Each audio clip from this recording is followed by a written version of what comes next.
मैं नीलेश कुमार आप लोगों का स्वागत करता हूं आपका अपना यूट्यूब चैनल सुपर मैथमेटिक्स पर।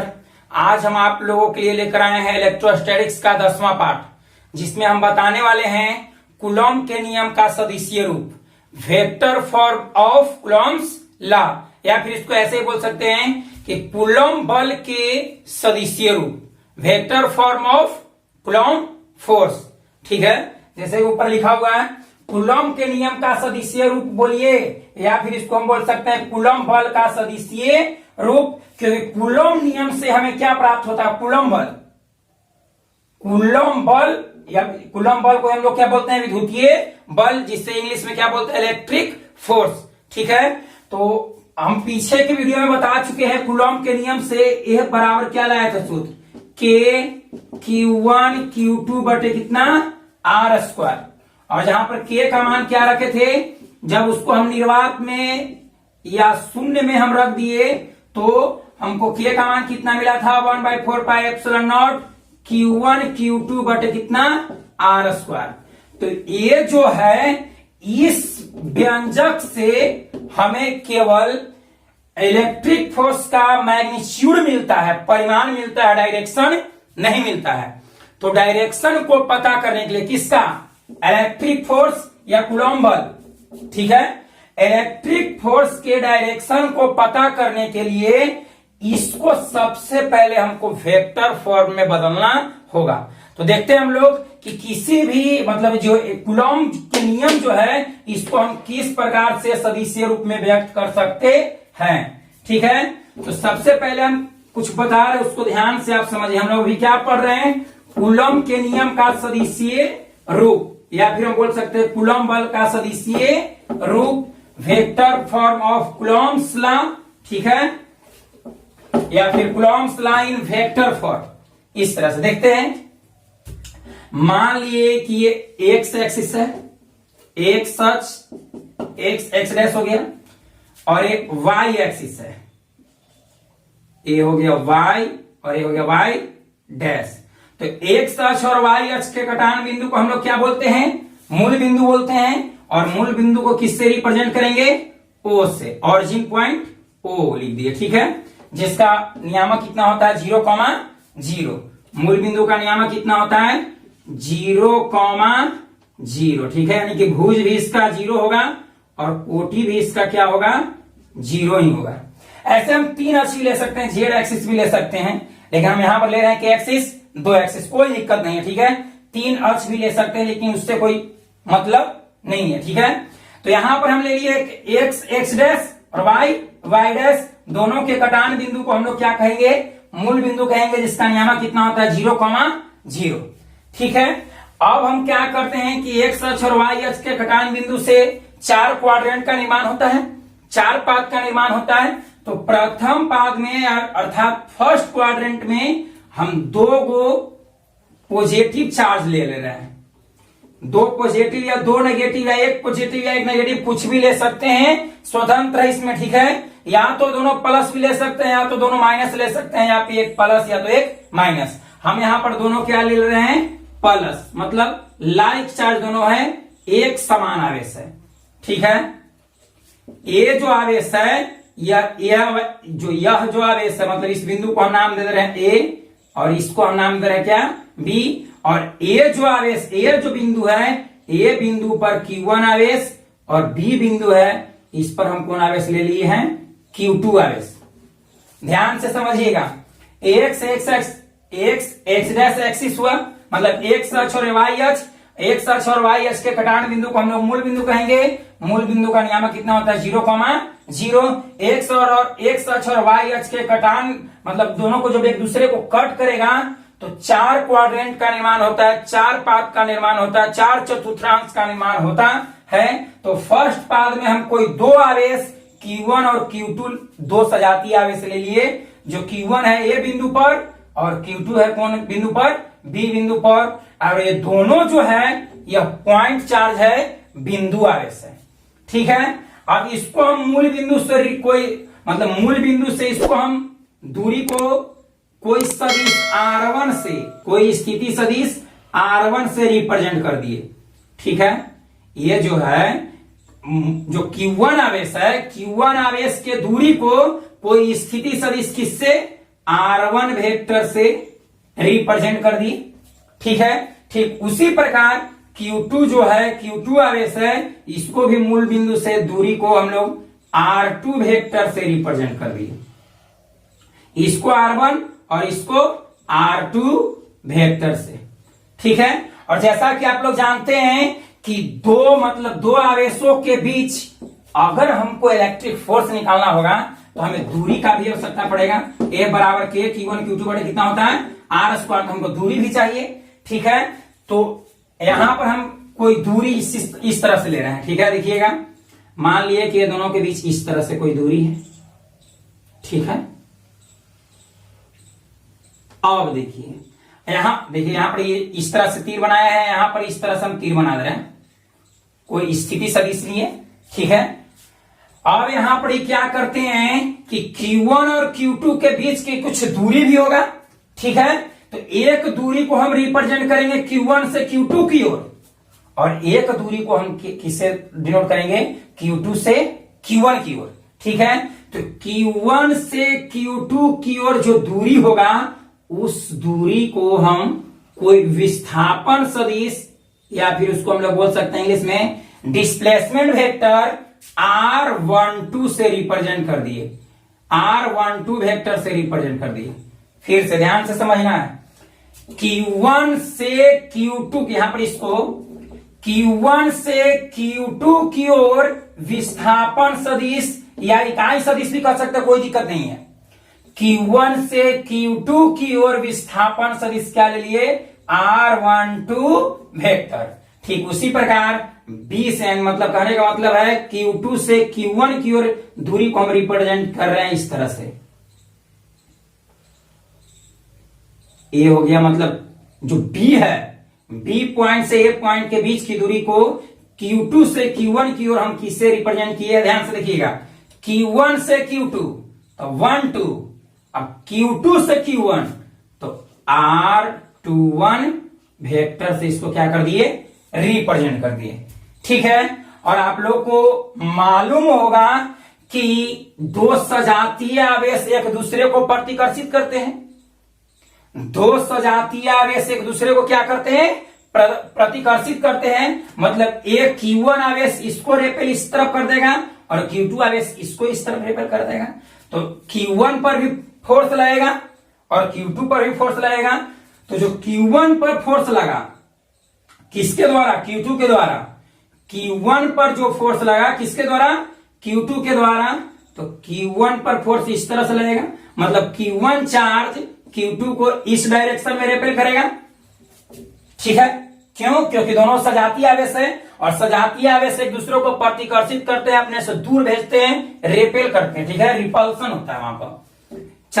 चलिए देखते हैं आगे में है Q1 है, Q1 चार्ज पर Q2 आवेश द्वारा जो लगाया गया बल है, उस बल को हम क्या कहें, Q1 आवेश पर Q2 द्वारा, तो जिस पर वो पहले लिखना है। ठीक है, इस तरह से Q1 पर Q2 द्वारा लगाया गया बल। ठीक है, तो किस पर, Q1 पर किसके द्वारा, Q2 द्वारा। तो लगाया गया बल को हम लोग किससे रिप्रेजेंट करेंगे, F12 वेक्टर, F12 वेक्टर। ठीक उसी प्रकार Q2 पर Q1 द्वारा जो लगाया गया बल होगा, उससे हम लोग किससे रिप्रेजेंट करेंगे, किस पर, Q2 पर, तो Q2 पहले, Q2 पर Q1 के द्वारा, Q1 के द्वारा, तो Q1 के द्वारा यहां पर कर दिए, इसको वेक्टर लगा दिए, सदिश के रूप में कन्वर्ट हो गया। ठीक है, तो यही यहां पर हम लिख दे रहे हैं Q1 पर Q2 द्वारा जो बल लगाया जाएगा उसको हम लोग किससे रिप्रेजेंट कर रहे हैं, कि F12 वेक्टर। ठीक है, F12 वेक्टर। अब Q1 पर Q2 द्वारा लगा तो Q2 पर भी तो Q1 पर बल लगाएगा, तो Q2 पर इस डायरेक्शन में लगेगा बल। Q1 पर जो Q2 है बल लगाएगा इस डायरेक्शन में, Q1 भी बल लगाएगा इस पर, दोनों विपरीत डायरेक्शन है, एगो उस तरफ तो एगो इस तरफ, एगो ऊपर में है तो एगो नीचे में है, बल लगेगा। ठीक है, तो Q2 पर Q1 द्वारा लगाया गया बल को हम लोग किससे रिप्रेजेंट कर रहे हैं? F21 vector, F21 vector. फिर से एक बार हम लोग समझते हैं इसको। मान लिया कि x डैश मतलब x अक्ष हो गया और ये हो गया y अक्ष। x अक्ष और y अक्ष के घटाने बिंदु को हम लोग क्या कहते हैं? मूल बिंदु कहते हैं, जिसका नियामक क्या होता है? 0,0। अब फर्स्ट क्वाड्रेंट में, फर्स्ट पाद में, प्रथम पाद में कोई दो बिंदुवत आवेश Q1 और Q2 लिए हैं। Q1 कहां पर है? A बिंदु पर, और Q2 कहां पर है? B बिंदु पर। A बिंदु को मूल बिंदु से मतलब दूरी को कोई स्थिति सदिश R1 वेक्टर से रिप्रेजेंट कर दिए, और जो Q2 चार्ज है, Q2 चार्ज की दूरी को मूल बिंदु से दूरी को मतलब Q2 चार्ज का जो दूरी है मूल बिंदु से R2 वेक्टर से रिप्रेजेंट कर दिए। अब Q1 और Q2 के बीच दूरी होगा, Q1 और Q2 के बीच क्या होगा? दूरी होगा। तो एक दूरी Q1 से Q2 की ओर चले हैं, मतलब पहले हम चल रहे Q1 से Q2 की ओर, तो Q1 से R1 और किस डायरेक्शन में? तो Q2 की ओर। ये हो गया कुछ ही R12 वेक्टर, मतलब Q1 से Q2 की ओर की जो दूरी है उसको हम लोग किससे रिप्रेजेंट किए हैं? R12 vector. इसको हम लोग डिस्प्लेसमेंट वेक्टर या यूनिट वेक्टर भी कह सकते हैं। ठीक है। ठीक उसी प्रकार Q2 चार्ज से Q1 चार्ज की ओर जो दूरी है, मतलब Q1 से Q2 की ओर कोई डिस्प्लेसमेंट वेक्टर या यूनिट वेक्टर क्या है? R21 vector. ठीक है, इसको आप लोग लिख लीजिए, यहां पर हम सब में लिख रहे हैं।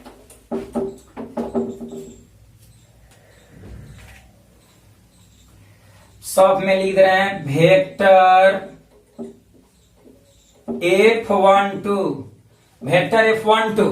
तो F12 क्या है? Q1 आवेश पर Q2 आवेश द्वारा लगाया गया विद्युतीय बल, ठीक है।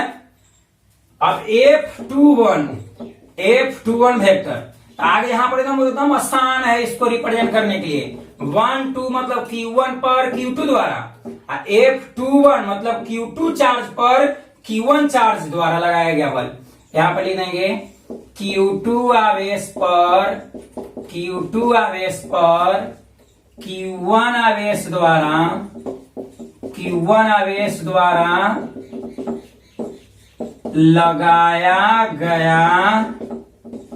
लगाया गया विद्युतीय बल। ठीक है। अब एक और हम क्या लिए हैं? R12 vector. सबसे पहले करते हैं R12 वेक्टर। तो R12 क्या है? R12 क्या है? Q1 से Q2 की ओर, यहां पे लिख देंगे Q1 से Q2 आवेश की ओर विस्थापन या इकाई सदिश। इकाई सदिश को हम लोग एकांक सदिश भी कहते हैं, जिसे इंग्लिश में यूनिट वेक्टर कहा जाता है। ठीक है। और एक और है R21 इक्वल टू, मतलब R21 वेक्टर बराबर। तो R21 मतलब 2 से 1 की ओर, यहां पे लिखेंगे Q2 से, चाहे आप लिख सकते Q1 आवेश भी लिख सकते हैं, यहां पर भी लिख सकते हैं Q2 आवेश से। हम लिख रहे हैं डायरेक्ट Q2 से Q1 आवेश की ओर इकाई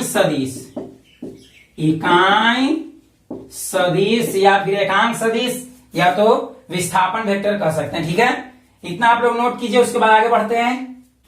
चलिए अब हम लोग आगे चलते हैं।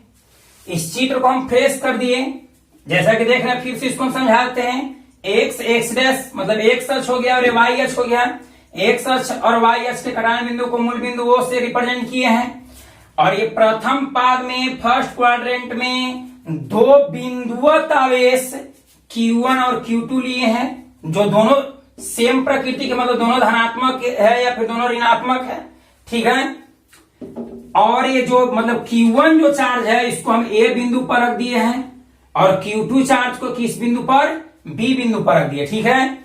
अब मूल बिंदु से Q1 की जो दूरी है उसको कोई स्थिति सदिश R1 वेक्टर से रिप्रेजेंट किए। ठीक उसी प्रकार Q2 आवेश की दूरी जो मूल बिंदु से है, मतलब मूल बिंदु से Q2 आवेश की दूरी को हम लोग R2 वेक्टर से रिप्रेजेंट किए, ठीक है। अब Q1 और Q2 आवेश है, दोनों समान प्रकृति के हैं, तो हम जानते हैं कि सजातीय आवेश एक दूसरे को क्या करते हैं, प्रतिकर्षित करते हैं। तो Q1 और Q2 एक दूसरे को प्रदर्शित करेगा।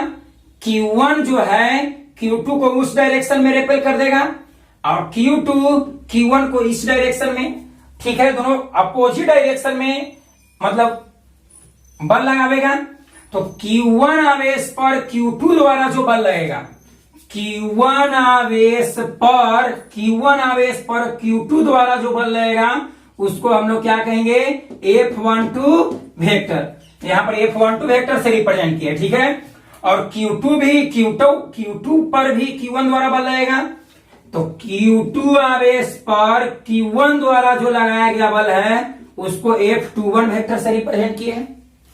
और हमको इलेक्ट्रिक फोर्स को फाइंड आउट करने के लिए दोनों आवेशों के बीच दूरी भी चाहिए। तो दूरी मतलब जो दूरी है दोनों के बीच, जो दूरी है डिस्प्लेसमेंट है, ठीक है, इसको हम दो दूरी से रिप्रेजेंट कर रहे हैं। एक जो दोनों इक्वल है, दोनों का परिमाण सेम है किंतु डायरेक्शन भिन्न है, एक इस साइड में एक इस तरफ से, ठीक है। तो Q1 आवेश से Q2 आवेश के, मतलब Q1 आवेश से Q2 आवेश के दिशा में विस्थापन सदिश R12 वेक्टर से रिप्रेजेंट किए उसको, ठीक है। और Q2 आवेश से Q1 आवेश की ओर जो विस्थापन सदिश है उसको R21 वेक्टर से क्या किए हैं, रिप्रेजेंट किए हैं, ठीक है। चित्र तो समझ गए, सब लिख दीजिएगा काका है, ठीक है। मान लिया कि x डैश हो गया और y डैश हो गया, दोनों के कटान बिंदु को मूल बिंदु कहेंगे, जिसके फर्स्ट क्वाड्रेंट में दो बिंदु आवेश Q1 और Q2 लिए हैं, जो Q1 आवेश A बिंदु पर और Q2 आवेश B बिंदु पर स्थित है। Q1 और Q2 दोनों समान प्रकृति के आवेश है, मतलब दोनों धनात्मक आवेश है, इसलिए दोनों एक दूसरे को प्रतिकर्षित करेगा। तो Q1 आवेश पर Q2 आवेश द्वारा लगाया गया बल F12 वेक्टर और Q2 आवेश पर Q1 आवेश द्वारा लगाया गया बल F21 वेक्टर है। यहां पर F12 वेक्टर, यहां पर है क्या, F21 वेक्टर। Q1 आवेश से Q2 आवेश की ओर विस्थापन सदिश क्या लिए हैं, मतलब Q1 से Q2 दिशा की ओर विस्थापन सदिश R12 वेक्टर है। इसको इकाई सदिश भी कर सकते, कोई दिक्कत नहीं है। और Q2 से Q1 दिशा में विस्थापन सदिश क्या लिए हैं, R21 वेक्टर, ठीक है। अब सबसे पहले हम निकालते हैं Q1 आवेश पर Q1, हम सबसे पहले चलते हैं कूलॉम के नियम से। कौशी के नियम से, कूलॉम के नियम से, ठीक है, कूलॉम के नियम से। तो कूलॉम के नियम से हम सबसे पहले निकालते हैं विद्युतीय बल Q1 आवेश पर, इस तरह से लिख दे रहे हैं शॉर्ट में, Q1 पर Q2 आवेश द्वारा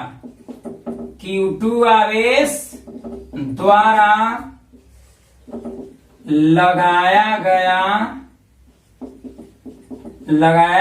बल, या फिर लिख सकते हैं विद्युतीय बल भी लिख सकते हैं, या फिर कूलॉम बल भी लिख सकते हैं, कोई दिक्कत नहीं है।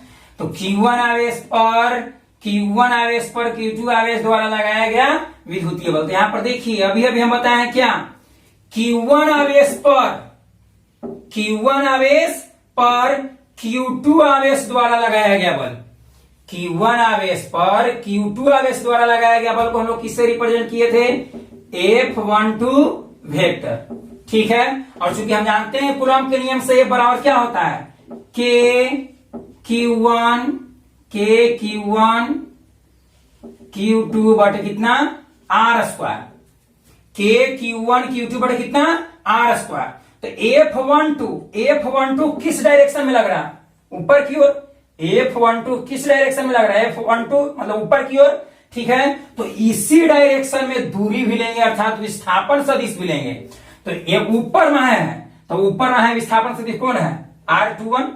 ध्यान से चित्र में देखो, F12 ऊपर में लग रहा है और इसी डायरेक्शन में विस्थापन सदिश क्या है? R21। तो यहां पे क्या ले लेंगे? R21 के स्क्वायर, K Q1 Q2 बटे कितना? R square. तो ये केवल परिमाण है, ठीक है। और इसको सदिश रूप में कन्वर्ट करने के लिए इकाई सदिश से हम क्या करते हैं? गुना करते हैं। मतलब इलेक्ट्रिक फोर्स के मैग्नीट्यूड में अगर यूनिट वेक्टर से हम मल्टीप्लाई कर देंगे, गुना कर देंगे, तो यह वेक्टर फॉर्म में कन्वर्ट हो जाएगा, ठीक है। तो यहां पर क्या लिख देंगे? R21 cap. इकाई सदिश को कैप द्वारा रिप्रेजेंट करेंगे, ठीक है। तो R21 कैप, ठीक है। अब हम क्या करते हैं, इसी को चूंकि हम लोग पढ़े थे 11th क्लास में, इकाई सदिश बराबर किसी भी सदिश में उसी सदिश के मैग्नीट्यूड से भाग देने पर जो प्राप्त होता है उसे हम लोग क्या कहते हैं? यूनिट वेक्टर, ठीक है। जिससे कहने का मतलब है आई कैप बराबर 11th क्लास में बता चुके हैं, आई कैप बराबर आई वेक्टर बटा मैग्नीट्यूड ऑफ आई वेक्टर, ठीक है। या फिर ए कैप इस तरह से, चाहे बी कैप कुछ भी लिख सकते हैं। तो ए कैप हम लिख रहे थे, ए कैप बराबर क्या लिखेंगे? ए वेक्टर बटा मैग्नीट्यूड ऑफ ए वेक्टर। मतलब कोई भी सदिश में उसी सदिश के, मतलब किसी सदिश में उसी सदिश के मैग्नीट्यूड से भाग देने पर हमें कौन वेक्टर मिलता है? यूनिट वेक्टर मिलता है, ठीक है। तो यहां पर आई है, आई है, तो आई अगर यहां पर I21 लेते हैं तो यहां पर भी 21 होगा ना। ठीक उसी प्रकार यहां पर क्या है? R21 कैप बराबर हम क्या लिख सकते हैं? R21 वेक्टर, ये सदिश हुआ और इसी सदिश के मैग्नीट्यूड से भाग देंगे तो हमको यूनिट वेक्टर मिलेगा। तो हम क्या करेंगे? यहाँ पर R21 वेक्टर के मैग्नीट्यूड से क्या कर दिए? भाग दे दिए। तो हम बराबर तुम, तो तुम बराबर हम, मतलब कहने का मतलब है कि इतना बराबर इतना है तो इतना का जगह हम इतना लिख सकते हैं, ठीक है। तो उसी तरह से यहां पर क्या हो जाएगा? F12 वेक्टर बराबर हम लिख सकते हैं कि Q1 Q2 बटे R21 के स्क्वायर गुने, ठीक है। यहां पर क्या है? R21, तो R21 को लिख सकते हैं R21 वेक्टर बटा मैग्नीट्यूड ऑफ R21 वेक्टर।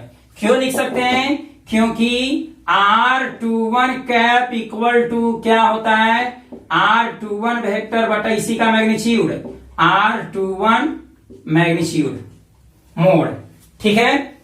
अब क्या करते हैं? अब एक बात और यहां पर वेक्टर ए का जो मैग्नीट्यूड होता है ए होता है, वेक्टर बी का मैग्नीट्यूड क्या होता है? बी होता है। मतलब किसी भी सदिश का जो परिमाप होता है, मैग्नीट्यूड होता है, वह स्केलर होता है, स्केलर फॉर्म में होता है, ठीक है। अर्थात इस पर जो एरो चिन्ह नहीं रहेगा, ये जो मतलब सदिश है, सदिश का मैग्नीट्यूड निकालेंगे तो अदिश में कन्वर्ट हो जाएगा और अदिश को हम लोग एरो चिन्ह से रिप्रेजेंट नहीं करते हैं। कहने का मतलब है कि आई वेक्टर है, चाहे आई कैप है, सॉरी मान लिया कि सी वेक्टर है कोई, इसका मैग्नीट्यूड निकालेंगे तो क्या हो जाएगा? सी हो जाएगा। ठीक उसी प्रकार R21 वेक्टर का मैग्नीट्यूड निकालेंगे तो क्या हो जाएगा? R21 होगा कि नहीं? क्यों? क्योंकि किसी भी सदिश का जो मैग्नीट्यूड निकालते हैं वह स्केलर फॉर्म में हो जाता है, मतलब अदिश हो जाता है। तो यह सदिश है, इसका परिमाण, किसी भी सदिश का परिमाण अदिश होता है, ठीक है। तो यहां पर हम क्या यूज करने वाले हैं? सूत्र, जो R21 वेक्टर का जो मैग्नीट्यूड है यह R21 के बराबर हो जाएगा। ये 11th क्लास में बताए थे, वेक्टर ए का मैग्नीट्यूड क्या होता है बाबू? ए। अगर वेक्टर बी है, इसका मैग्नीट्यूड क्या होगा? बी। ठीक इसी प्रकार R21 वेक्टर का मैग्नीट्यूड R21 हो जाएगा, मतलब मैग्नीट्यूड निकालेंगे तो एरो हट जाएगा। तो हम इसके जगह पर रिप्लेस कर दे रहे हैं इसको, तो R12 वेक्टर इक्वल टू के Q1 Q2 बटे कितना? R21 के स्क्वायर, R21 के स्क्वायर गुने, यहां पर तो ये तो ज्यों कितने में रहेगा R21 वेक्टर बटे, अब इसका मैग्नीट्यूड तो क्या हो जाएगा R21 वेक्टर का मैग्नीट्यूड क्या हो जाएगा R21। अब ध्यान से यहां पर गौर कीजिए, ये दोनों सेम है, दोनों का आधार सेम है, यहां पर पावर में 2 है, यहां पर कुछ नहीं तो कितना होगा 1 होगा, कुछ नहीं तो कितना होगा 1 होगा। तो इसलिए यहां पर हम लिख सकते हैं F12 वेक्टर बराबर K Q1 Q2 बटे R21। अब यहां पर 2 को यहां पर 1 तो 2 है कितना हो जाएगा 3, तो R21 के क्या हो जाएगा Q गुने R21 वेक्टर। यही हो गया इलेक्ट्रिक फोर्स का सदिशीय रूप। कौन रूप हो गया सदिशीय रूप हो गया। इसका स्टैंडर्ड फॉर्म अभी तुरंत निकाल रहे हैं, इतना आप लोग नोट कीजिए। इसको फिर से हम लोग समझते हैं, क्या लिए कूलॉम के नियम से चले हैं। तो कूलॉम के नियम से हम इलेक्ट्रिक फोर्स ये बराबर बताए थे कि Q1 Q2 बटे कितना R²। ठीक है, तो Q1 आवेश पर Q2 आवेश द्वारा लगाया गया बल, तो अभी बताए हैं Q1 आवेश पर Q2 आवेश द्वारा जो लगाया गया बल है, चित्र में देखिए Q1 आवेश पर Q2 आवेश द्वारा इस डायरेक्शन में बल लगा, क्या बल लगा F12 वेक्टर। तो इस डायरेक्शन में जब बल लगा तो इसी डायरेक्शन में हम विस्थापन सदिश लेंगे। तो इसी डायरेक्शन में देखिए ये वाला है तीर इधर में है, मतलब Q2 से Q1 डायरेक्शन में।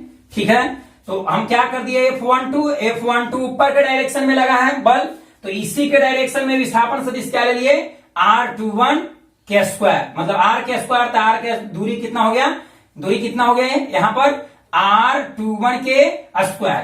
तो ये केवल मैग्नीट्यूड था, ठीक है, परिमाप था। अब किसी भी सदिश के मतलब कोई भी सदिश के परिमाप में अगर हम इकाई सदिश से अगर गुना कर दें तो वेक्टर फॉर्म में कन्वर्ट हो जाता है। तो क्या किया कि इसके परिमाप में मतलब विद्युतीय बल के परिमाप इकाई सदिश से क्या कर दिए गुना कर दिए, तो R21 कैप से क्या कर दिए इसको गुना कर दिए। ठीक है, अब यहां पर हम देख रहे हैं कि इकाई सदिश होता है, इकाई सदिश बराबर किसी भी सदिश में उसी सदिश के परिमाप से भाग देने पर वह कन्वर्ट हो जाता है किसमें इकाई सदिश में। ठीक है, तो R21 कैप बराबर सूत्र होता है R21 वेक्टर बटा मैग्नीट्यूड ऑफ R21 वेक्टर।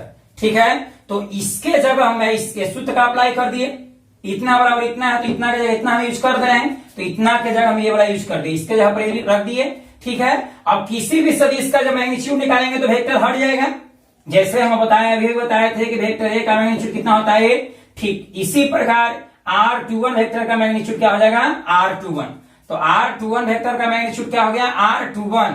तो यहां पर 2 गो है, यहां पर 1 गो, तो आधार सेम तो पावर जुड़ जाएगा, तो 2 1 3 2 1 3, तो R21 के पावर कितना हो गया 3 हो गया। अब यहां पर क्या है R21, तो यहां पर R21 लिख दिए। ठीक है, एक क्या हुआ Q1 आवेश पर Q2 आवेश द्वारा लगाया गया बल F12 वेक्टर है, जिसका डायरेक्शन है Q2 चार्ज से Q1 आवेश की ओर, मतलब Q2 आवेश से Q1 आवेश की ओर। इलेक्ट्रिक फोर्स हो गया F12 इलेक्ट्रिक फोर्स हो गया, क्या है इसको हम लोग क्या पढ़ेंगे Q1 आवेश पर Q2, मतलब आगे 1 है तो Q1 आवेश पर Q2 आवेश द्वारा लगाया गया विद्युतीय बल हो गया किस डायरेक्शन में Q2 से Q1 की दिशा में, मतलब Q2 आवेश से Q1 आवेश की ओर। तो मतलब इससे हमें क्या मिल रहा है डायरेक्शन भी मिल रहा है और ये मैग्नीट्यूड भी मिल गया। ठीक है,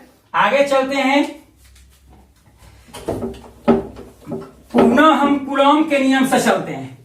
तो कूलॉम के नियम से हम जानते हैं बराबर के Q1 Q2 बड़े कितना R²। तो अभी ये क्या निकाले थे F12, अभी निकाल रहे हैं F21।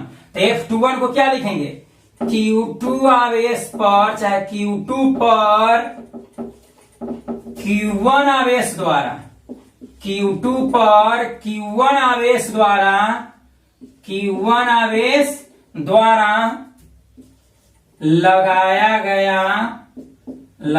गया बल जो अभी लाए उसको आप लोग मान लीजिए समीकरण फर्स्ट जो अभी लाए ना F12 वेक्टर बराबर के Q1 Q2 बटे R21 के क्यू गुने R21 वेक्टर। ये जो है इसको आप लोग मान लीजिए क्या समीकरण फर्स्ट। ठीक है, फिर चलते हैं आगे चलते हैं। अब क्या निकाल रहे हैं, Q2 आवेश पर Q1 आवेश द्वारा लगाया गया बल। इससे पहले था Q1 आवेश पर Q2 द्वारा, और अभी है Q2 पर Q1 आवेश द्वारा। ठीक है, तो Q2 पर तो 2 पहले हो जाएगा, किसके द्वारा, Q1 के द्वारा, तो F21 वेक्टर बराबर।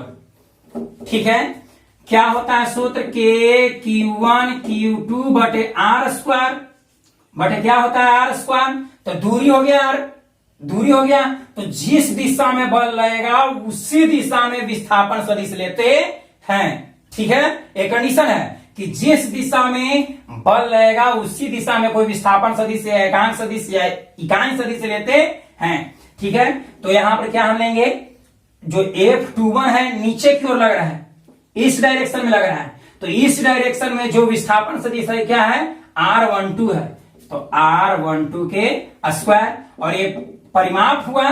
ठीक है, और किसी भी सदिश के परिमाप को सदिश, किसी भी परिमाप को सदिश में कन्वर्ट करने के लिए कोई इकाई सदिश से गुणा करते हैं, तो इसी के संगत कोई इकाई सदिश क्या ले लिए, R12 cap, R12 cap, just उसी तरह से जो पीछे किए थे।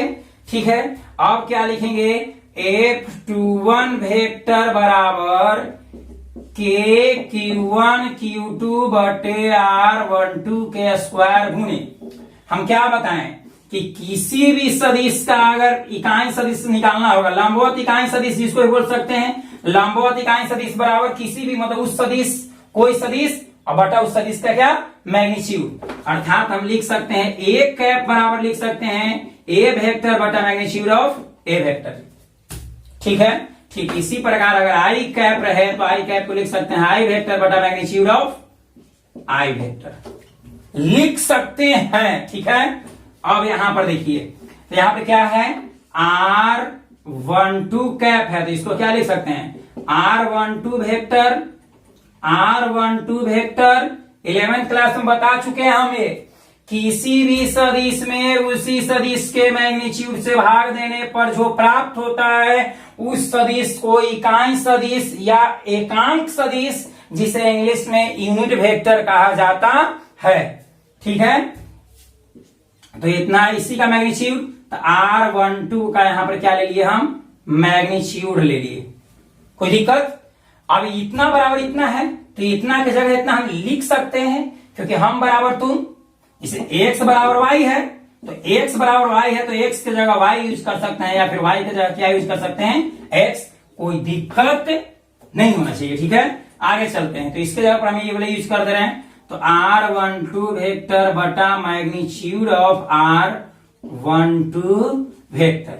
अब अभी हम बताए थे कि जो A वेक्टर होता है इसका मैग्नीट्यूड क्या हो जाता है, अगर B वेक्टर रहता तो B वेक्टर का मैग्नीट्यूड कितना होता, B, Q रहता है Q वेक्टर का मैग्नीट्यूड Q, C वेक्टर रहता है तो C वेक्टर का मैग्नीट्यूड C, तो ठीक उसी प्रकार इतना का मैग्नीट्यूड क्या हो जाएगा, यहां पर लिखेंगे चूंकि R12 वेक्टर का जो मैग्नीट्यूड है वह कितना हो जाएगा, R12, तो इसलिए F21 वेक्टर बराबर के Q1 Q2 बटे R12 के स्क्वायर गुने यहां पर हो जाएगा R12 वेक्टर, इसका मैग्नीट्यूड क्या हो जाएगा, R12। अब ध्यान से देखिए, यहां पर एक है, दोनों का आधार सेम, R12, इसका पावर 2, इसका पावर 1, आधार सेम तो पावर जुट जाएगा, आधार जिससे आप लोग पढ़े होंगे, x के पावर m गुने y, x के पावर n, x के पावर m गुने x के पावर n बराबर क्या होता है, x के power m plus n। 6th class से ही पढ़ते आप लोग आ रहे हैं, 6ठे क्लास से पढ़ते आ रहे हैं कि अगर आधार सेम रहे, आधार सेम रहे तो पावर जुट जाता है, कब, जब गुना में रहेगा तब, अगर भागा में रहता है तो पावर क्या होता, घट जाता, गुना में पावर जुटता है और भागा में पावर घटता है। तो यहां पर क्या लिखेंगे, F21 वेक्टर बराबर के Q1 Q2 बटे, यहां पर 2, यहां पर 1, तो 2 आया 3 हो जाएगा, तो R21 के पावर कितना 3 गुने R12 वेक्टर। इसको हम मान लिए समीकरण सेकेंड। इसको मान लिए समीकरण क्या सेकेंड। ठीक है, यहां पर भी तो छोड़ देंगे, ये भी सदिश रूप में कन्वर्ट हो गया, लेकिन इससे स्टैंडर्ड फॉर्म में लाने के लिए कुछ और आगे बढ़ना पड़ेगा। ठीक है, उसको माने थे समीकरण फर्स्ट, इसको मान लिया समीकरण सेकेंड। इतना आप लोग क्या कीजिए, नोट कीजिए। फिर से एक बार देख लेते हैं इसको। कूलॉम के नियम से हम चले हैं, पुनः यहां पर लिख दीजिएगा, पुनः कूलॉम के नियम से आप लोग कॉपी किताब निकाल कर बैठिए और वीडियो को देखिए, और जैसे जैसे हम बढ़ रहे हैं वैसे वैसे बढ़ने का प्रयास कीजिए। एक बार दो बार कॉपी पर नोट कीजिए, ऑटोमेटिक दिमाग में बैठ जाएगा। ठीक है, क्यों? क्योंकि पढ़ाई का बहुत बड़ा शास्त्र क्या है, प्रैक्टिस। जितने ज्यादा प्रैक्टिस कीजिएगा ना उतने ज्यादा कवर कर पाइएगा आप लोग। ठीक है, तो पुनः कूलॉम के नियम से Q2 पर Q1 आवेश द्वारा लगाया गया बल F21 वेक्टर हो गया। अब ए बराबर क्या होता है, Q2 बटे कितना R²। अब जिस डायरेक्शन में बल लगा उसी डायरेक्शन में विस्थापन सदिश लिए, तो डायरेक्शन लग रहा है नीचे की ओर, नीचे में लग रहा है, एरो देखिए, एरो चिन्ह नीचे में लग रहा है, तो इसी डायरेक्शन में यहां पर देखिए विस्थापन सदिश R12। ठीक है, तो R12 लिए, R12 के स्क्वायर। तो ये मैग्नीट्यूड का परिमाप था, तो परिमाप को सदिश में कन्वर्ट करने के लिए कोई इकाई सदिश से क्या कर दे, इसमें गुना कर दे। यहां पर कुछ नहीं तो एक, अब एक इसका परिमाप एक होता है, वैसा सदिश जिसका परिमाप एक होता है उसे इकाई सदिश कहते हैं। तो यहां पर कुछ नहीं तो एक भी है, यहां पर कुछ नहीं तो एक लिख सकते हैं, और एक का मतलब इकाई सदिश का मैग्नीट्यूड कितना होता है, इकाई सदिश का मैग्नीट्यूड एक होता है, तो एक की जगह भी लिख दिए, कोई दिक्कत। ठीक है, अब इतना यूनिट वेक्टर बराबर होता है वेक्टर बटा उसका मैग्नीट्यूड, इतना बराबर R12 का मान इतना है, तो इसके जगह रिप्लेस कर दिए, मतलब इसके जगह पर लिख दिए। ठीक है, अब इसका मैग्नीट्यूड हो जाएगा R12, इसका पावर कुछ नहीं तो 1 है, यहाँ 2 यहाँ पर 1, तो 2 आए कितना हो गया 3, 2 आए कितना हो गया 3। यहां तक नोट कर लिए होंगे। अब आगे चलते हैं हम लोग। 11th क्लास में हम पढ़ाए थे आप लोगों को सदिश योग के त्रिभुज नियम, addition vector of triangle law. ठीक ना, तो हम यहां पर चलते हैं त्रिभुज के नियम से। कौशी के नियम से चल रहे हैं, सदिश योग के एडिशन वेक्टर, सदिश योग के त्रिभुज नियम, सदिश योग के त्रिभुज नियम से हम क्या बताए थे कि यदि किसी त्रिभुज के तीनों भुजाओं को तीन सदिश इस प्रकार रिप्रेजेंट करे कि एक का हेड दूसरे के टेल से जुड़ा रहे, तो वो दोनों का परिणामी तीसरी भुजा के बराबर होता है। मतलब तीसरी भुजा को जो सदिश रिप्रेजेंट कर रहा है उसका इक्वल होता है। ठीक है, इसे हम लोग समझते हैं चित्र से। ये इस तरह से चित्र में कहीं दिख रहा होगा, दिख रहा है कि नहीं दिख रहा होगा, ओ है, ए वाला बोल रहे हैं इस तरह से दिख रहा होगा सदिश, तो ओ आई हो गया, ए आई हो गया क्या बी। ठीक है, अब हम क्या किए हैं, ये जो O से A के बीच की दूरी है उसको हम लोग विस्थापन सदिश R1 से रिप्रेजेंट किए थे, R1 से रिप्रेजेंट किए थे, ये R1 वेक्टर हो गया, और इसका तीर इस तरह से था, है कि नहीं, देखिए यहां पर देखिए दिख रहा होगा इस तरह से। ठीक है, अब O से B के बीच की जो दूरी है उसको पोजीशन वेक्टर मतलब स्थिति सदिश R2 से रिप्रेजेंट किए थे। ठीक है, और एक बार हम चल रहे हैं Q1 से Q2 की ओर, Q1 से Q2, तो Q1 से Q2 इस डायरेक्शन में, इस डायरेक्शन में चल रहा है। ठीक है, इस डायरेक्शन में चल रहे हैं, तो Q1 से Q2 के बीच के दूरी को हम लोग किससे रिप्रेजेंट किया, देखिए तो R12 वेक्टर, R12 वेक्टर। तो ध्यान से थोड़ा सा समझिएगा, यहां पर ये O हो गया। हम जानते हैं कि तीन भुजाओं से घिरे हुए क्षेत्र को हम लोग क्या कहते हैं, त्रिभुज कहते हैं। तीन भुजाओं से घिरे हुए क्षेत्र को क्या कहते हैं, त्रिभुज कहते हैं। तो इस त्रिभुज में ध्यान से देखिए, ओ ए बी में ध्यान से देखिए, तीन को भुजा है, एगो ओ ए, एगो ए बी, एगो ओ बी है। तो तीनों भुजाओं को तीन सदिश है, एगो R1 रिप्रेजेंट कर रहा है, एगो R2 रिप्रेजेंट कर रहा है, एगो R12 वेक्टर रिप्रेजेंट कर रहा है। तो इसका हेड जो तीर रहता है, तीर का जो शीर्ष भाग है इसको हम लोग हेड कहे, और जो तीर का जो पिछला भाग है इसको हम लोग पूछ कहते हैं, मतलब टेल कहते हैं। ठीक है, तो इसका हेड इसके टेल से जुड़ा हुआ है कि नहीं? देखिए यहाँ पर ये जो हुआ, ये जो R12 वेक्टर का माथा यहाँ पर है, मतलब शीर्ष यहाँ पर है, तो इसका पूछ यहाँ पर होगा। यहाँ हेड, यहाँ टेल। अब इसका हेड यहाँ पर क्या है? यहाँ पर इस सद इसका यहाँ पर है टेल, इसका हेड हो गया यहाँ, और यहाँ पर ये इस सद इसका R12 का यहाँ पर है हेड, और इसका टेल है यहाँ पर। तो हम क्या बताएं कि यदि किसी त्रिभुज के तीनों भुजाओं को कोई तीन सदिश से इस प्रकार प्रदर्शित करे, इस प्रकार व्यक्त करे, इस प्रकार दर्शाए कि एक का हेड दूसरे के टेल से जुड़ा रहे, एक का हेड दूसरे के टेल से जुड़ा रहे, तो ये दोनों का परिणामी तीसरी भुजा के बराबर होता है। मतलब तीसरी भुजा को दर्शाने वाले सदिश के बराबर होता है। मतलब ये दोनों को हम जोड़ेंगे तो इस दोनों का परिमाण या दोनों का रिजल्टेंस इसके बराबर होता है, अकॉर्डिंग टू ट्रायंगल्स लॉ।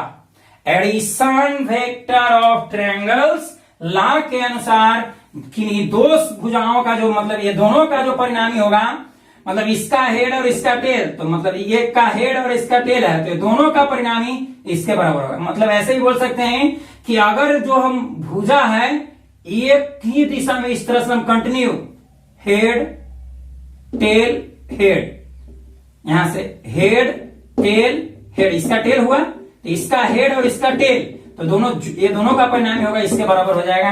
अर्थात त्रिभुज के नियम से हम क्या लिख सकते हैं? बोलिए क्या लिख सकते हैं? R1 vector plus R12 vector बराबर ये दोनों का परिणामी इसके बराबर, यानी कि R2 वेक्टर का बराबर हो जाएगा। फिर से एक बार बोल दे रहे हैं त्रिभुज का नियम।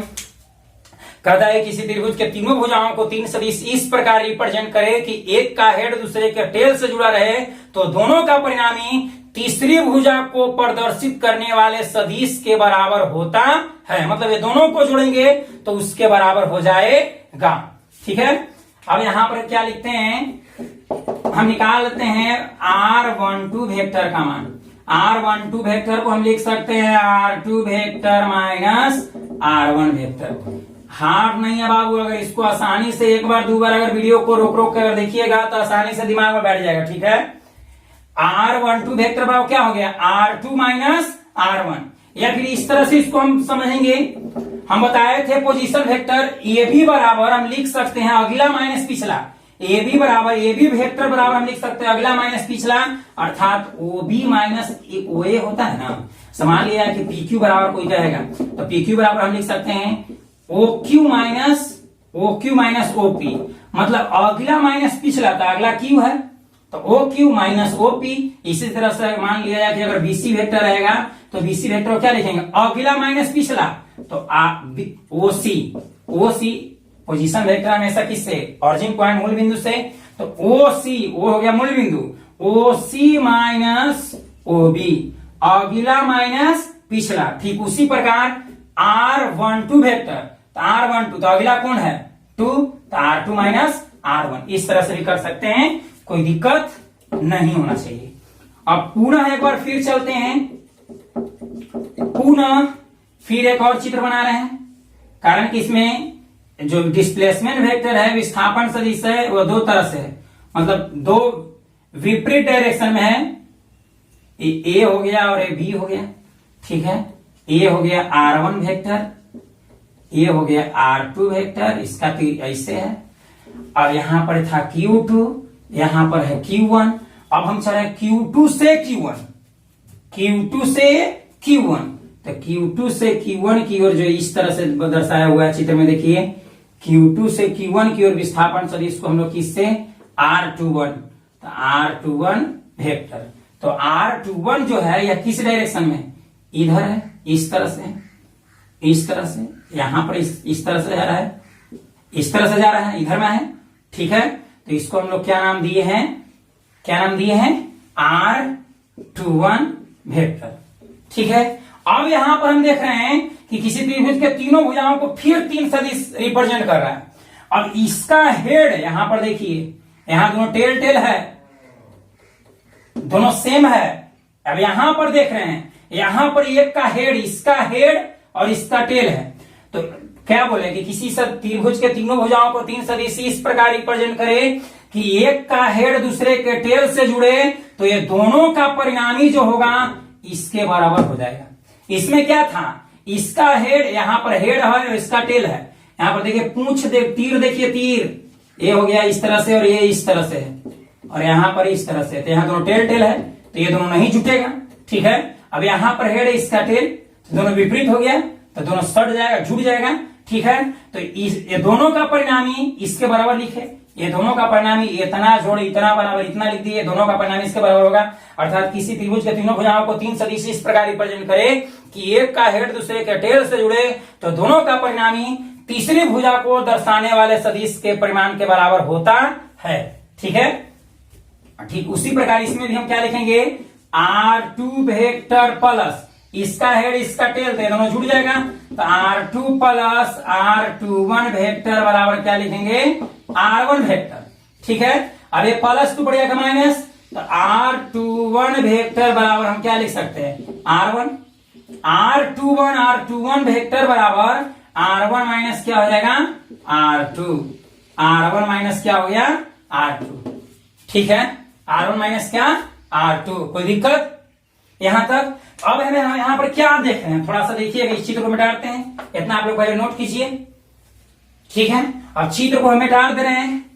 अब थोड़ा सा देखिएगा, एकदम आसान कॉन्सेप्ट है, कोई दिक्कत नहीं होना चाहिए बाबू। अगर कोई दिक्कत हो तो कमेंट में बोले कि सर हमको ये प्रॉब्लम है, फिर उसको हम समझाने का प्रयास करेंगे।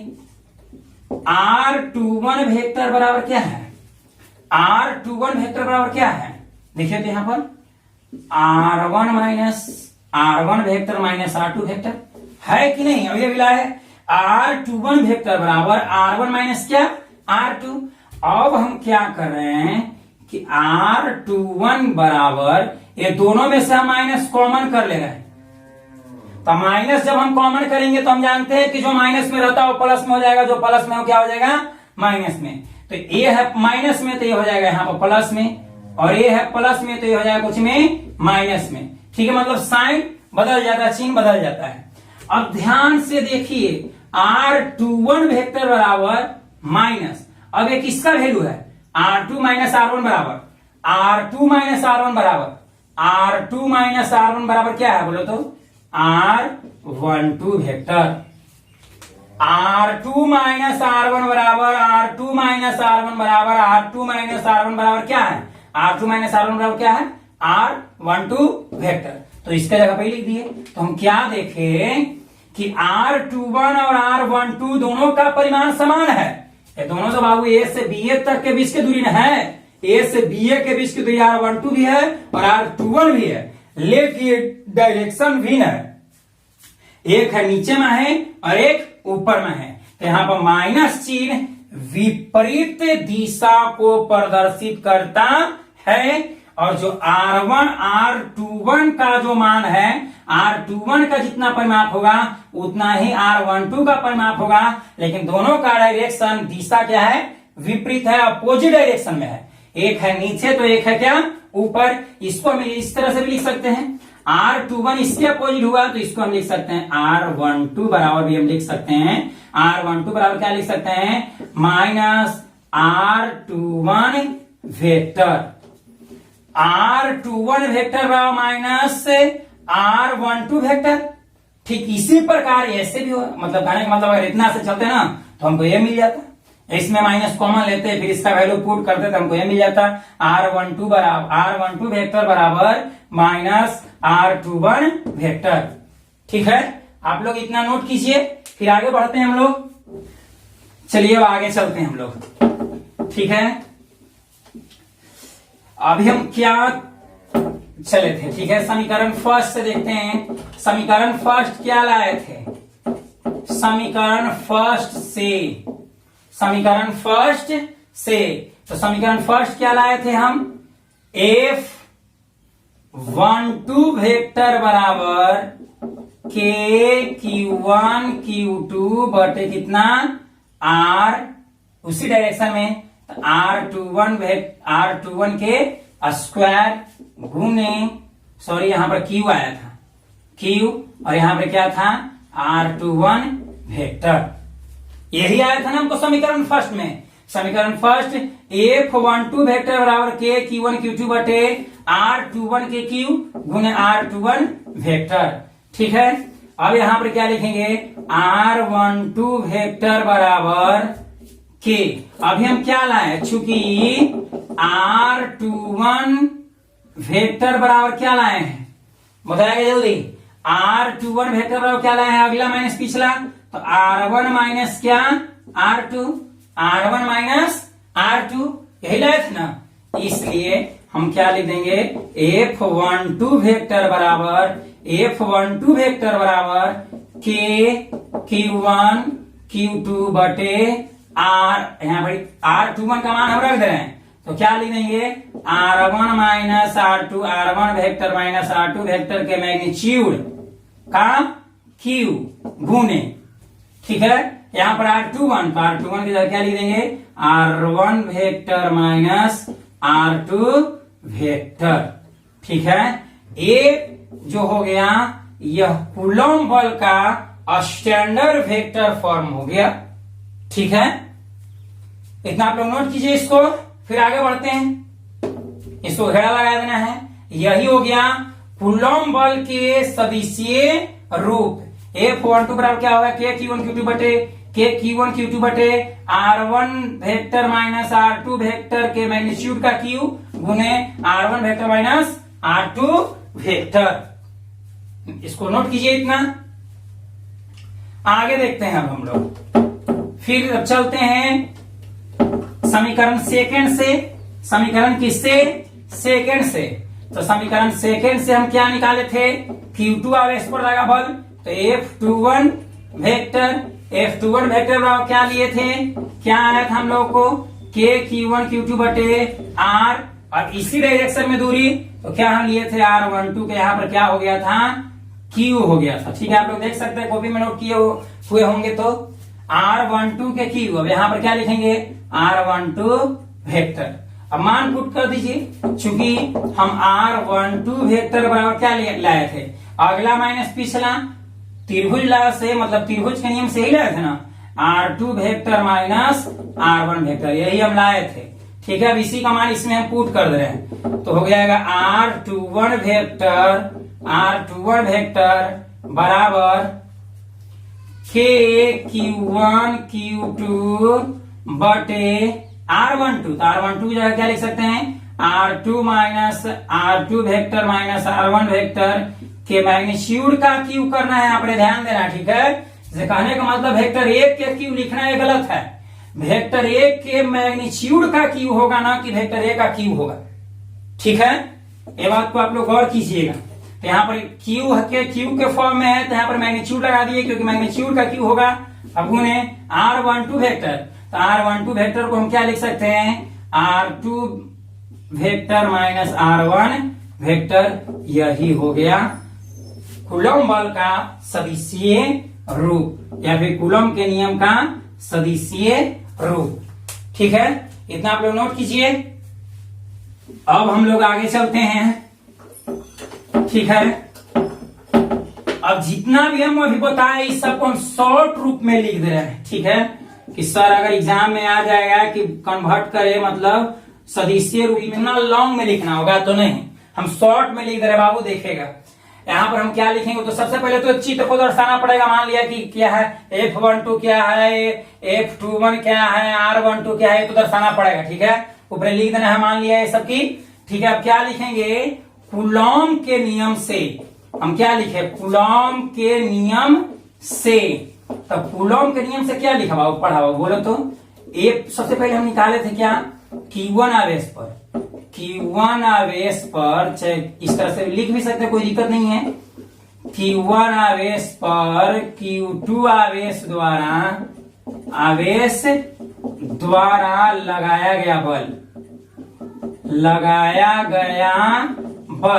तो लगाया गया बल कितना आया बोलो तो, F12 Q1 पर तो 1, किसके द्वारा Q2 के द्वारा, तो F12 वेक्टर बराबर क्या लिखे थे हम, के Q1 Q2 बटे क्या होता है आर स्क्वायर। तो इसी डायरेक्शन में दूरी लिए तो F12 किधर लग रहा है, ऊपर की ओर। तो ऊपर की ओर दूरी क्या, डिस्प्लेसमेंट वेक्टर क्या है, ये है R21 की क्या कर दिए, स्क्वायर कर दिए। इस तरह से भी लिख सकते हैं इसको, R21 के द होल स्क्वायर गुने। अब परिमाप है तो इसको सदिश में कन्वर्ट करने के लिए इकाई सदिश से गुना करना पड़ेगा, या फिर कह सकते हैं यहाँ पर कुछ नहीं होता एक, और हम जानते हैं कि इकाई सदिश का परिमाप कितना होता है, एक होता है। तो एक जगह पर हम लिख दिए क्या, R21 कैप। ठीक है, अब क्या किए थे, इसको हम डायरेक्ट लिख दे रहे हैं, F12 वेक्टर बराबर के Q1 Q2 बटे, यहां पर क्या लिए थे, इसका मैग्नीट्यूड करेंगे। अगर इसको हम लिख सकते हैं R21 वेक्टर कर देंगे, कैसे होगा तो अभी हम समझाए हैं। इसको अगर हम वेक्टर टर्म में करते हैं तो यहाँ पर नीचे को आएगा उसका मैग्नीट्यूड, तो मैग्नीट्यूड करेंगे तो बच जाएगा R21, और नीचे R21 के स्क्वायर एक बार आएगा R21, तो यहाँ पर हो जाएगा R21 के क्या हो जाएगा Q, R21 के क्या हो जाएगा बाबू, Q हो जाएगा। कोई दिक्कत, इसको हम क्या कर दिए, मान लिए समीकरण फर्स्ट, इसको मान लिए समीकरण फर्स्ट। अब डायरेक्ट यहां पर लिख देना है इसी प्रकार F21 वेक्टर बराबर क्या हो जाएगा, के Q1 Q2 बटे क्या होगा F21। तो F21 नीचे की ओर लग रहा है, तो नीचे की ओर दूरी क्या है, विस्थापन सदिश क्या है R12 का Q हो जाएगा, यहाँ पर 21 है, यहाँ पर 12 का Q हो जाएगा, और गुने क्या कर देंगे R12 वेक्टर। इसको मान लिया समीकरण सेकंड, शॉर्ट फॉर्म में इतना Q1 आवेश पर Q2 आवेश द्वारा लगाया गया बल ये हुआ, इतना में लिख दिए। इसी प्रकार कर दिए, यहाँ पर इसी प्रकार यहाँ पर लिख देना है, इसी प्रकार यहाँ पर लिख दीजिएगा Q2 आवेश पर Q1 द्वारा लगाया गया बल। ठीक है, Q2 आवेश पर Q1 आवेश द्वारा, तो Q2 पर, तो F21 वेक्टर हो जाएगा। इसको इस रूप में लिख सकते हैं। ठीक है, अब यहां पर हम लोग देखते हैं थोड़ा सा, एक इस तरह से पूछ सकता है कि सिद्ध करें कि जो कूलॉम के नियम है यह न्यूटन के गति के तृतीय नियम का पालन करता है। ठीक है, अर्थात कूलॉम बल गति के तृतीय नियम का पालन करता है, अर्थात मतलब Q1 आवेश द्वारा Q2 पर लगाया गया बल या Q2 आवेश द्वारा Q1 पर लगाया गया बल, दोनों का परिमाण सेम होता है, किंतु डायरेक्शन क्या होता है, अपोजिट होता है, उल्टा होता है। मतलब कहने का मतलब है कि हमको सिद्ध करना है कि F12 का जितना परिमाण होगा उतना ही परिमाण F21 का होगा, बशर्ते दोनों का डायरेक्शन क्या होगा, उल्टा होगा। तो F12 वेक्टर बराबर क्या लिख सकते हैं, माइनस F21 वेक्टर, या फिर हम लिख सकते हैं F21 वेक्टर बराबर माइनस F12 वेक्टर, ये दोनों लिख सकते हैं। इसको ऐसे लिख सकते हैं, इसको हम अभी दर्शा रहे हैं। ठीक है, सिद्ध कर रहे हैं कि किस तरह से, इस तरह से दे देगा कि सिद्ध करें कि दो सजातीय आवेशों पर परस्पर लगाए गए बल का परिमाण समान किंतु दिशा विपरीत होता है। तो उसको सिद्ध करने के लिए कूलॉम के नियम का सदिशीय रूप द्वारा सिद्ध होगा। तो इस तरह से इतना हम लोग लिख लेंगे, लिख सकते हैं, कोई दिक्कत नहीं है। अब हम सिद्ध कर रहे हैं, दोनों को हम सिद्ध कर रहे हैं। ठीक है, तो सिद्ध करने के लिए क्या करेंगे, यहाँ पर मिटा दिए, आप लोग लिख लीजिएगा, यहाँ पर कर्सिव में लिख रहे हैं, आप लोग लिख लीजिएगा। अब क्या करते हैं, हम यहाँ पर देखते हैं कि अभी हम बताए हैं कि चूंकि R12 वेक्टर बराबर, सॉरी किसे फर्स्ट में चलते हैं तो यहाँ पे लिखते हैं R21, कुछ भी लिख सकते, कोई दिक्कत नहीं है, फर्स्ट से चलिए या सेकंड से चलिए। R21 वेक्टर बराबर हम लिखे थे, R21 वेक्टर बराबर क्या लिखे थे, माइनस R12 वेक्टर। ये अभी हम लाए हैं। ठीक है, दर्शाए हैं कि नहीं, दर्शाए हैं अभी। ठीक है, तो अब इसको हम क्या करते हैं कि इसका मान, मतलब इतना का मान R21 वेक्टर बराबर माइनस R12 वेक्टर का मान समीकरण फर्स्ट में रखने पर, हम समीकरण फर्स्ट में इसका मान रख रहे हैं, ठीक है। तो समीकरण फर्स्ट क्या है, ध्यान से देखिए, समीकरण फर्स्ट क्या है, वेक्टर F12, या फिर इसको हम पढ़ सकते हैं F12 वेक्टर बराबर K Q1 Q2 बटे R21 के, यहां पर समीकरण फर्स्ट ये है, R21 के Q है, R21 का क्या है, Q है, गुने यहां पर क्या है, R21 है। समीकरण फर्स्ट को ध्यान से देखिए, F12 वेक्टर बराबर के Q1 Q2 बटे कितना है, R21 के Q गुने R21 वेक्टर। तो R21 वेक्टर का मान कितना लिख सकते हैं हम, minus R12 vector, minus R12 vector लिख सकते हैं कि नहीं, ठीक है। अब इसमें से अगर हम माइनस कॉमन कर ले, इसमें से माइनस क्या कर ले, हम कॉमन कर ले, तो जब माइनस को मतलब आगे कर ले तो वेक्टर F12 बराबर, इसको हम आगे कर लिए, माइनस को आगे कर दिए तो क्या हो गया, K Q1 Q2 बटे R, यहां पर क्या हो गया, R21 के Q गुने यहां पर क्या हो जाएगा, R12 वेक्टर। अब ये R12 किसका मान है, इसका मान है, F21 का मान है, F21 का मान है, एक इसका मान है, F21 का मान है। तो हम क्या कर सकते हैं, F12 वेक्टर बराबर हम लिख देंगे, माइनस इसको कर दिए, और एक इसका मान है K Q1 Q2 बटे R21 के Q, R21 के Q गुने R12 वेक्टर का इसका मान है F21 वेक्टर।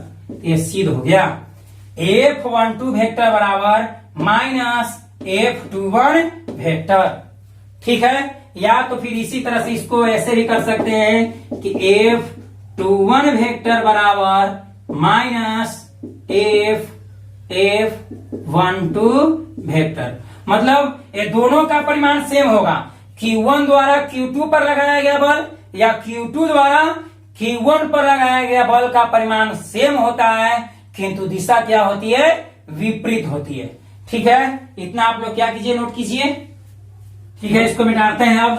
अब जितना भी आज हम पढ़े सबका रिजल्ट लिख के, मतलब जो आया मेन पॉइंट को हम लिख कर आप लोग को समझाते हैं, और उसको दिमाग में आप बैठा कर रखिए, क्योंकि ऑब्जेक्टिव भी पूछ सकता है, ठीक है। जैसे कि मान लिया जाए हम सबका समरी, जो भी पढ़ाया आप सबका समरी हम लिख रहे हैं। जैसे मान लिए कि इसी तरह से था, इस तरह से यहाँ पे हम छोटा में लिख रहे हैं, क्योंकि बोर्ड बहुत छोटा है बाबू। ये यहाँ पर Q1 आवेश हो गया, और ये क्या हो गया, Q2 आवेश हो गया, ठीक है। ये दोनों समान है, ये भी प्लस में है और ये भी क्या है, प्लस में, तो एक दूसरे को क्या करेगा, ये प्रतिकर्षित करेगा। तो ये इसको रेपेल कर देगा इस साइड में, और ये इसको कर देगा इस तरफ। तो Q1 पर Q2 द्वारा जो लगाया गया बल था F12 वेक्टर था, ठीक है, और Q2 पर Q1 द्वारा जो लगाया गया बल था F21 वेक्टर था, यही हम लाए थे, ठीक है। अब Q1 से Q2 की ओर इस तरफ जो है दूरी, मतलब Q1 से Q2 की दिशा में विस्थापन सदिश क्या लिए थे, R12 वेक्टर। ठीक उसी प्रकार Q2 से Q1 दिशा में विस्थापन सदिश क्या लिए, R क्या है, Q2 से 21 वेक्टर, ठीक है। अब हम क्या करते हैं, यहां पर सबका समरी लिख देते हैं। पहला क्या लिख रहे हैं हम, यहां पर Q1 आवेश पर Q2 आवेश द्वारा लगाया गया बल, तो लगाया गया बल बराबर क्या हो जाएगा, बोलो तो बाबू, F12 होगा। तो F12 वेक्टर बराबर क्या लाए थे हम, K Q1 Q2 बटे R। अब F12 तो 12 इस डायरेक्शन में इस तरफ है, तो इसी डायरेक्शन में विस्थापन सदिश क्या है, R21। तो इसका क्या हो गया था बाबू, Q गुने R21 वेक्टर। इसी को याद रखना है। यहाँ पर के का मान भी रख सकते हैं हम लोग। तो के का मान जब रखेंगे तो F12 वेक्टर बराबर क्या हो जाएगा, के का मान कितना होता है 1/4 पाई एप्सिलॉन नॉट। कब, जब निर्वात में रखेंगे तब, ठीक है। 1/4 pi epsilon not Q1 Q2 बटे क्या हो जाएगा R21 के Q गुने R21 वेक्टर, ठीक है। ये हो गया, ठीक है। ये सिंपल फॉर्म हो गया। अगर इसी को स्टैंडर्ड फॉर्म में लिखना है तो F12 वेक्टर बराबर 1/4 pi epsilon not Q1 Q2 बटे इसका मान रख देंगे तो R21 है, तो अगला माइनस पिछला, तो R1 vector minus R2 vector के मैग्नीट्यूड का Q गुने यहाँ पर लिख सकते हैं R1 vector minus R2 vector छोटी कोष्ठ में, ठीक है। ये हो गया कूलॉम के नियम का सदिशीय रूप। कब, जब Q1 आवेश पर Q2 आवेश द्वारा बल लगाया जाएगा तब, जिसका डायरेक्शन क्या होगा Q2 से Q1 आवेश की ओर, ठीक है। इतना आप लोग नोट कीजिए, ठीक है। इसको मिटाते हैं, समझ रहे हैं, समझा दिए, बहुत अच्छी तरह से समझाएं इसको। हम मिटाते हैं इसको। F12 यहाँ 12 है, तो 12 किस डायरेक्शन में लग रहा है, इस डायरेक्शन में। 12 इस डायरेक्शन में लग रहा है। F12 का मतलब कहाँ, Q1 पर Q2 द्वारा लगाया गया बल, तो Q1 आवेश पर Q2 आवेश द्वारा लगाया गया बल है इस डायरेक्शन में। यह इसको रेपेल करेगा, प्रतिकर्षित करेगा इस दिशा में। तो इसी दिशा में विस्थापन सदिश क्या लेना है, R21 लिए, ठीक है। अब इसको मिटा देते हैं। पहला नोट में है, चाहे पहला स्मरणीय तथ्य में लिख लेना है सबको। अब दूसरा क्या लिखेंगे, ठीक है। दूसरा हम लिखेंगे, अब चलते हैं दूसरा नोट में लिख लेना है, चाहे दूसरा तथ्य में लिख लेना है। Q2 आवेश पर Q1 आवेश द्वारा लगाया गया बल या विद्युतीय बल, कुछ भी लिख सकते हैं, ठीक है। तो क्या हो जाएगा Q2 पर, तो F21 वेक्टर बराबर क्या लिख सकते हैं, के Q1 Q2 बटे R, देखिए F21 तो इस डायरेक्शन में लग रहा है, तो इसी डायरेक्शन में विस्थापन सदिश, तो इस इधर में है तीर है, तो इधर में तीर का ये है, तो क्या हो जाएगा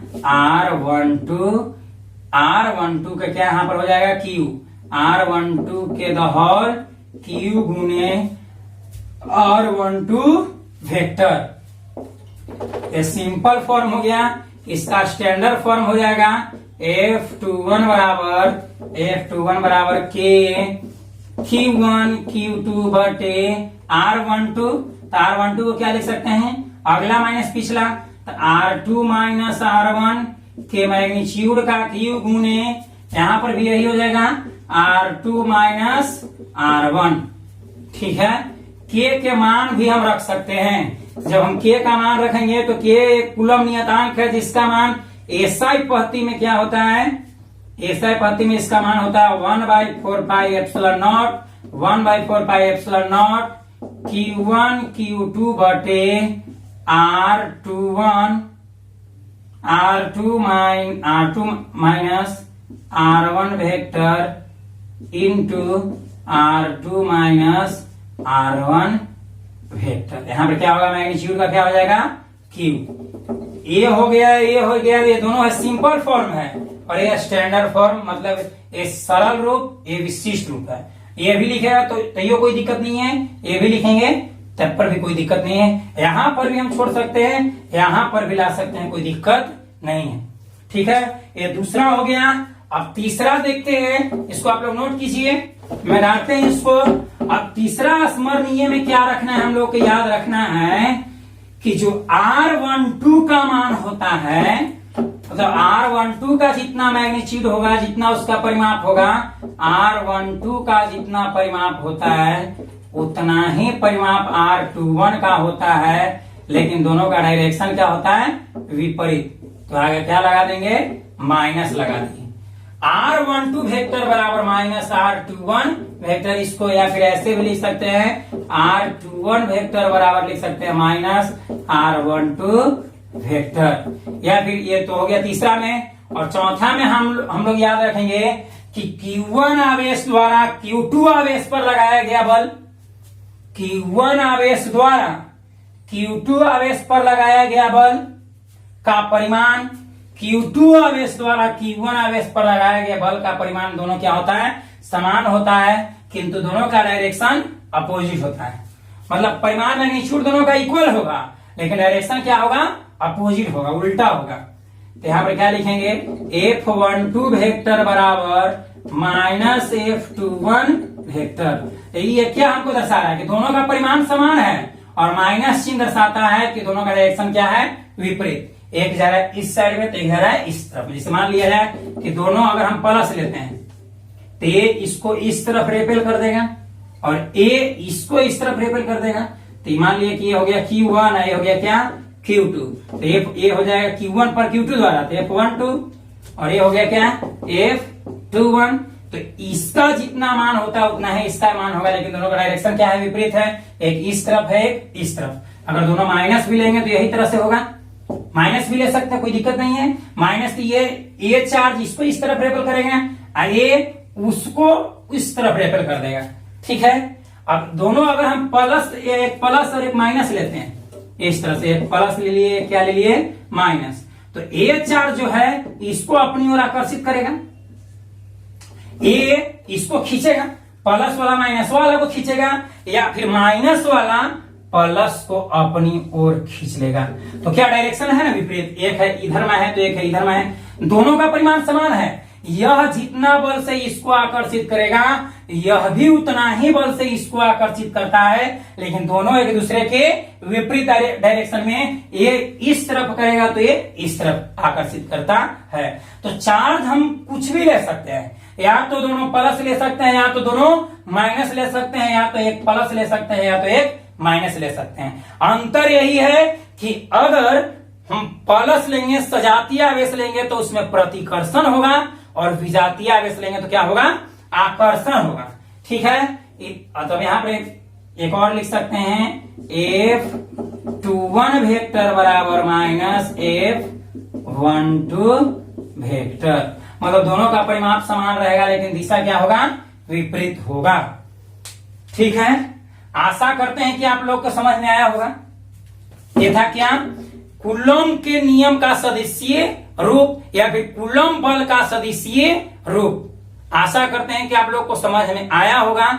अगर आप लोग को पसंद आया तो प्लीज इसको लाइक कर दीजिए। अगर इस चैनल को पहली बार आए हैं तो प्लीज इसको सब्सक्राइब कर दीजिए, ठीक है। और जो हम बताएं इसको कॉपी में एक बार दो बार नोट करके प्रैक्टिस करें घर पर, ऑटोमेटिक दिमाग में बैठ जाएगा, ठीक है। एक से दो बार लिखिएगा, उसको समझिएगा, आराम से दिमाग में बैठ जाएगा, ठीक है। आज के लिए इतना ही, मिलते हैं अगले वीडियो में। कूलॉम के नियम पर आधारित जो आंकिक प्रश्न है, न्यूमेरिकल है, इसको हम अच्छी तरह से समझाने का प्रयास करेंगे, बनाने का प्रयास करेंगे।